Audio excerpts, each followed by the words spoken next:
Well, hello everybody, Mike here with Hardwood Canucks, and AMD's presentation for the RDNA 3 architecture just wrapped up. And what is the major takeaway from it? Dual 8 pins. No, I'm just kidding, but those dual 8 pins serve as a microcosm, I think, to represent everything that AMD is doing with the RDNA 3 architecture. And that's because they're basically sticking to what works. They're not trying any fancy new technologies like, I don't know, HBM that are gonna add to cost and kill availability. What they're doing is laser focusing on things that they know work and that can put the screws to NVIDIA, especially when it comes to price, because after what we saw, this could be NVIDIA's worst nightmare when the 7900 XTX and XT launch on December the 13th. So starting with RDNA 3, the underlying architecture here, these cards are built using a new chiplet style approach on a 5nm manufacturing process for the main graphics compute die, or GCD. There are also memory cache dies, or MCDs here, using a 6nm process. Oh, and it's still on PCIe Gen 4 due to costs. AMD's goal here was to push performance per watt as far as humanly possible. So some of the biggest changes are a completely revised compute unit and graphics pipeline that have been optimized to save die space and lower cost while also increasing overall performance. There's some pretty significant Infinity Cache and memory controller updates too going on behind the scenes that push theoretical bandwidth way higher than the 6000 series. Oh yes, I've always wanted to be inside one of these 27 inches of pure Dimitri pixels. You can kind of see into my soul. Oh, what's this behind me? Just a 576 mini LED zone for gorgeous exposure and HDR performance with the 1200 nit peak brightness. Feel the immersion in reality with the new 4K 160Hz mini LED monitor, the Cooler Master GP27U, bringing everything to life. But what I'm sure you're all here for is, of course, the specifications. And think about it this way: cheaper, faster, better, and less expensive to produce than the previous generation. What we're looking at here is pretty incredible in my opinion. AMD's been able to increase the amount of cores on their GPUs versus the previous generation, while still also boosting overall frequencies versus the original 6900 XT. Just take note that while shader or core count looks like it only got a minor boost, each of those units can now issue 2 commands at the same time, so there might be some confusion when it comes to reporting how many shaders these cards actually have. Some might say the higher one gets 6144, while others will maybe say 12,288. Neither is right, neither is wrong right now unless AMD says something different. One thing that does need to be pointed out is Infinity Cache, which has been cut down from the original 128 megabytes on the RX 6900 series to 96 and 80 megabytes here. Supposedly though, the updates to this cache allow it to perform just as good, if not better, than the larger amount on previous generation cards. Memory on the other hand, that gets a pretty big overhaul too. Instead of 256-bit, we're looking at a 384-bit bus and 24 gigabytes of GDDR6 memory on the XTX, while the XT gets a 320 20GB layout. I'm guessing this was done to partially offset the smaller amount of Infinity Cache. The most interesting thing here though is AMD's claimed power consumption. It's just 355 watts on the XTX and 300 watts on the 7900 XT. And look, I'm saying just here because when compared to what NVIDIA is pushing out, it's a lot more efficient, and that means less heat, smaller coolers, and a hell of a lot less stress for gamers. Plus, and then this is the good thing, is the fact that you are not going to need any of these ridiculous dongles that NVIDIA has right now in order for your power supply to properly support your new GPU. These things cause a nightmare for cable routing, and not only that, they are also sort of melting GPUs.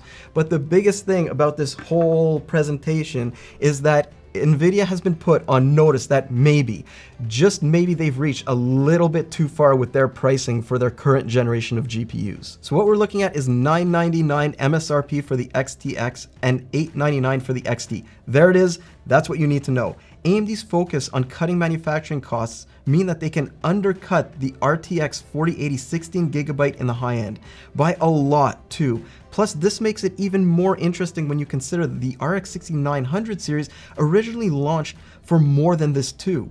Actually, this is a big deal since it bodes well for the rest of the RX 7000 series lineup whenever that launches. And that's good news considering Nvidia seems to want to bump their cards a bit higher every year. But it also means the XTX is going to be competing price-wise under the RTX 4080 16GB rather than against the 4090. Meanwhile, the XT would technically be competing against, well, I guess the 3090 or 3090 Ti these days. The most important thing that AMD told us when we asked is simply the fact here that they are not competing with the 4090. Why? And that's simply because they can't. They don't have the necessary tools to do that at this point in time. That's not to say it isn't going to happen sometime in the future. But from a pricing standpoint and from a performance standpoint, they're basically going to leave the 4090 alone for the time being. And while the XTX technically can either match or beat the 4090 in very, very select apps, especially in AMD sponsored titles, right now that card just was not in their crosshairs whatsoever. So right now the 7900 series is being launched into an area that's pretty much open,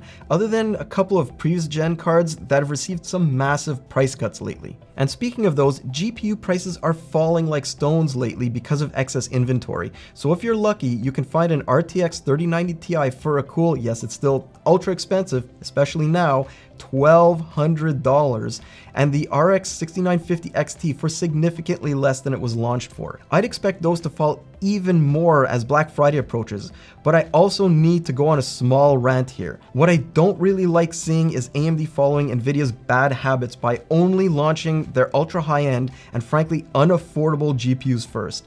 With the RX 6000 series, we saw two under $700 cards launch right out of the gate, while the flagship 6900 XT launched a few weeks later. But now we have new GPUs from both companies and not a single one that costs less than $900. Sure, I understand the underlying market and inventory conditions that have led to why this is happening, but I don't have to like it. Hell no. Let's talk about design too, because basically these cards look a lot like the older generation 6000 series. It's just basically an evolution of this design. And personally, I think this is one of the best looking reference designs that has ever been created. Except I've got a special place in my heart for this thing.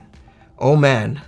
I wish cards would still look like this, minus the blower style fan, of course. So that evolutionary approach makes it look still great in my opinion. I prefer this personally to the Founders Edition design, but look, you can tell me I'm crazy in the comments below. Anyways, what we're talking about here is a pretty basic, simple triple fan design that's about 2.5 slots high, and yes, even a pair of regular bog standard 8-pin power connectors. Hey, if it just works, why fix it, right? I'm just really hoping that board partners see the light and release smaller cards than they did with the ridiculousness that was the RTX 4090. Because all things considered, the reference cards here have grown only a bit when compared to the 6900 series. Another good bit of news is that unlike Nvidia's RTX 4000 series, AMD is going with DisplayPort 2.1 for all their cards, which is so important for next generation monitors. I mean, you want to basically pair up a high-end GPU with a next generation monitor, right? It supports up to 8K 165, or get this, 480 Hz at 4K resolution and 900 Hz at 1440p. Oh, and there's also an HDMI 2.1 port. Another thing you might have missed is a USB-C connector, something that Eber has been asking for back on Nvidia cards forever now. And guess what? Here it is. And of course, the performance that AMD is claiming here too is, well, impressive. It's a new generation of GPUs. But look, they set themselves a goal, like they always do, a 50% performance per watt increase. And they actually surpassed that by a little bit too. At least in AMD's hand-picked benchmarks, these things are leaps and bounds better than the 6900 series, which was already a high watermark for the Radeon team, and it still is. But they actually didn't talk all that much about game performance, and a lot of the titles that were shown had FSR enabled. That neatly gets around competitive analysis, doesn't it? So no RTX 3000 series and certainly no 4000 series were compared here. But since we've benchmarked some of the games that AMD is showing at the same resolutions and the same settings, and we technically know the uplift between the 7900 XTX and the 6950 XT, I guess we can do some creative math and see if we can figure out where these cards are going to land when they actually launch. And look, I just want to mention right away, these are loose calculations and aren't meant to represent actual performance in any way, shape, or form. I was just having a bit of fun with the numbers and I decided to add them to this video. It's a lot harder to predict the XT though, so it's not being added.